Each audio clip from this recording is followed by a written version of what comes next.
Le razzia des Arabes a commis beaucoup plus de dégâts en Afrique que le razzia, que la traite négrière, que la colonisation. Alors les amis, je vous invite à prendre le temps s'il vous plaît et regardez attentivement cette vidéo, regardez cette vidéo jusqu'à la fin. Je suis à ce que je vous recommande cette vidéo parce qu'elle est... Entre le 10e, voire 5e siècle, jusqu'au 10e siècle, il y a eu à l'époque, malgré l'effectif, la population très réduite, 8 millions selon les statisticiens historiques, 8 500 000 Africains qui ont été déportés en Arabie. Et dans quelles conditions? Ceux qui mouraient en route, dans le désert, par la faim, par le mauvais traitement. Et puis, arrivés en Arabie, ces gens n'étaient pas permis de se reproduire entre eux. Ils étaient tous castrés. Et 35% de ces jeunes Africains mouraient pendant la castration. Ça, ce n'est jamais connu. Mais il y a un exemple typique. Bilali est venu de Tchad. Le premier muezzin du prophète Mohammed sallallahu alayhi wa sallam est venu du Tchad. Il est un de ses produits.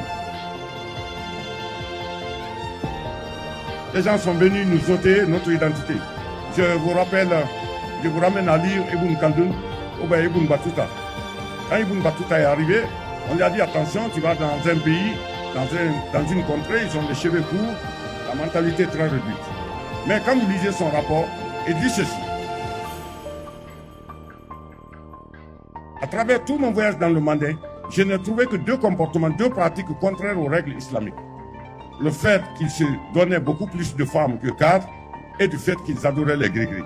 À part ça, les règles d'hospitalité, de cohabitation, de mariage, de fraternité du Mandin étaient conformes aux règles islamiques. Aujourd'hui, on nous fait comprendre, plus tard, qu'on est venu pour nous civiliser. Alors, que ferez-vous des vestiges de nos aïeux?